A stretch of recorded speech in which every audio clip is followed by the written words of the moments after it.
Hello, good morning to all of you. So, today we are starting this new chapter excretory products and their elimination. तो इस chapter में excretory system सभी organism के लिए हम लोग डिस्कस करेंगे। तो सबसे पहले बात होती है एक्सक्रीशन क्या प्रोसेस है। तो एक्सक्रीशन वो प्रोसेस है जिसमें आपकी बॉडी के एक्सक्रीटरी प्रोडक्ट्स जो हमारी बॉडी के लिए अब यूज़फुल नहीं है, वेस्ट की तरह हमारी बॉडी में है, तो उनको एलिमिनेट करना, हमारी बॉडी से एक्सक्रीट आउट होना बहुत ज़्यादा ज़रूरी होता है। तो इसी प्रोसेस को एक्सक्रीशन कहा जाता है। ठीक है, जैसे घर में भी नॉर्मली अगर हम एग्जाम्पल लें, घर में जितना भी वेस्ट होता है जिसको हम कूड़ा कहते हैं, ठीक है, तो वो सब आप एलिमिनेट करते हैं through dustbin and dumping of. ठीक है, उसके थ्रू आप लोग क्या करते हैं, उसको एलिमिनेट करते हैं। तो इसी तरीके से बॉडी के अंदर भी जो एक्सक्रीटरी प्रोडक्ट्स हैं जो एक्सक्रीट आउट होने ज़रूरी हैं, उनको भी बाहर निकालना बहुत ज़्यादा ज़रूरी है। ठीक है, तो हर एक ऑर्गेनिज्म में एक्सक्रीटरी सिस्टम प्रेजेंट होता है, not only in human body. जितने भी ऑर्गेनिज्म होते हैं सब में एक्सक्रीशन की प्रोसेस जो है वो होती है। ठीक है, लेकिन वो डिफरेंट एक्सक्रीटरी सिस्टम्स हैं, उनके नाम डिफरेंट होते हैं। जैसे कि अगर हम बात करें अगर एक्सक्रीटरी प्रोडक्ट्स की, तो बहुत सारे फॉर्म में एक्सक्रीटरी प्रोडक्ट्स होते हैं। गैसियस फॉर्म में भी एक्सक्रीटरी प्रोडक्ट्स होते हैं, लिक्विड फॉर्म में भी होते हैं और सॉलिड फॉर्म में भी होते हैं। तो अगर हम अपनी ही बॉडी को देखें तो carbon dioxide as a waste product हम निकालते हैं, और इसके अलावा यूरिक एसिड जो कि यूरिन में प्रेजेंट होता है, सॉलिड वेस्ट हमारी बॉडी से एक्सक्रीट आउट होता है। ठीक है, तो इस तरीके से वेस्ट का एक्सक्रीट आउट होना भी बॉडी से बहुत ज़्यादा ज़रूरी है, क्योंकि इससे हमारी बॉडी का होम्योस्टैसिस बना रहता है। अब होम्योस्टैसिस, ऑस्मोरेगुलेशन, ये जो कुछ टर्म्स हैं, ये हमारे बॉडी के इंटरनल एनवायरनमेंट को मेंटेन करने के लिए कुछ प्रोसेसेस होती हैं। होम्योस्टैसिस मीन्स हमारा जो इंटरनल एनवायरनमेंट है वो कांस्टेंट बना रहे, उसके लिए होम्योस्टैसिस होता है। तो ये होम्योस्टैसिस ऑस्मोरेगुलेशन वगैरह की प्रोसेस के थ्रू होता है। ऑस्मोरेगुलेशन मैंने आपको पहले ही बताया था, मीन्स वाटर और सॉल्ट्स का वाटर सॉल्ट्स के कंसंट्रेशन को मेंटेन करना, उसको कंट्रोल करना इज ऑस्मोरेगुलेशन। कि बॉडी के अंदर सॉल्ट कंसंट्रेशन ज़्यादा ना हो जाए या बॉडी के अंदर वाटर कंसंट्रेशन ज़्यादा ना हो जाए, तो उसको मेंटेन करना इज ऑस्मोरेगुलेशन। बहुत सारे ऑर्गेनिज्म में ऑस्मोरेगुलेशन की प्रोसेस होती है, not even in human body. ठीक है, तो होम्योस्टैसिस मीन्स अपनी ही बॉडी के इंटरनल एनवायरनमेंट को मेंटेन करके चलना। ठीक है, अब ये जो है आपका स्टार्टिंग में दिया है एक्सक्रीटरी ऑर्गन्स ऑफ इनवर्टिब्रेट्स। देखिए, जो एक्सक्रीशन की प्रोसेस है वो सभी ऑर्गेनिज्म में होती है, इवन प्लांट्स में भी एक्सक्रीशन की प्रोसेस होती है, जैसे ट्रांसपायरेशन के थ्रू जो एक्स्ट्रा वाटर होता है, और भी बहुत सारे एक्सक्रीटरी प्रोडक्ट होते हैं जो उसके साथ निकल जाते हैं।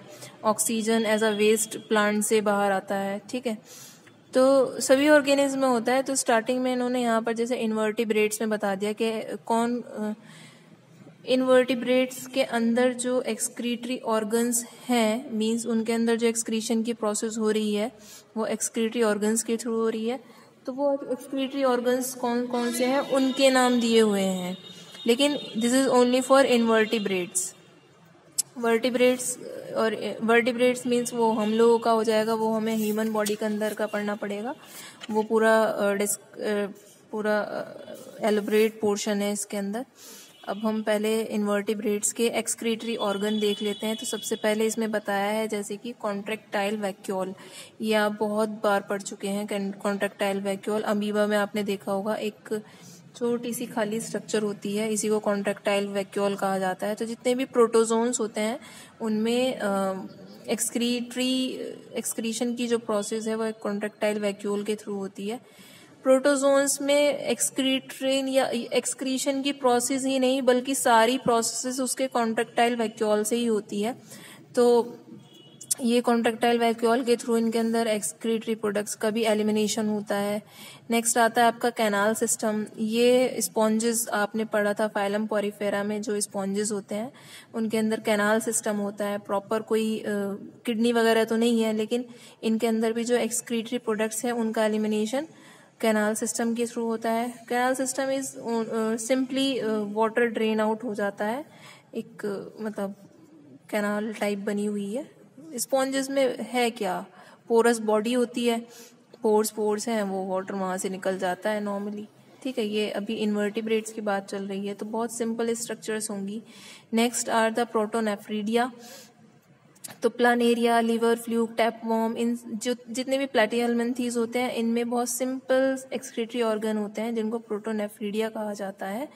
ठीक है, तो प्रोटोनेफ्रीडिया जो है ये फ्लेम सेल्स के ही बने होते हैं। फ्लेम सेल्स आपको कुछ इस टाइप से दिखाई देती हैं, जैसे कि आग जल रही हो, इस वजह से इसका नाम ही फ्लेम सेल्स होता है। तो इन फ्लेम सेल्स के थ्रू इनका एक्सक्रीशन का प्रोसेस होता है। नेक्स्ट है मेटानेफ्रीडिया। तो ये भी बहुत सिंपल एक्सक्रीटरी ऑर्गन है जिनको आप नेफ्रीडिया भी कह सकते हैं। तो ये सीलिएटेड होते हैं, जो फ्लेम सेल्स होती हैं वो इस टाइप की सीलिया वगैरह प्रेजेंट होते हैं। टफ्ट ऑफ सीलिया मीन्स बहुत सारे सीलिया होते हैं, इन्हीं को कहा जाता है फ्लेम सेल्स। तो इस तरीके से इनमें भी अर्थवॉर्म है, लीच, जितने एनिलीड्स हैं, फाइलम एनिलीडा के जो एनिमल है उनमें metanephridia are the excretory organs. ठीक है, यहाँ आप देख सकते हैं फ्लेम सेल्स को शो किया हुआ है, ये यहाँ पर ये फ्लेम सेल्स हैं, यहाँ पर ये सीलिया हैं। डायग्राम तो ड्रॉ नहीं करना आपको, सिर्फ बताया हुआ है कि कैसे इनमें फ्लेम सेल्स दिखाई देती हैं।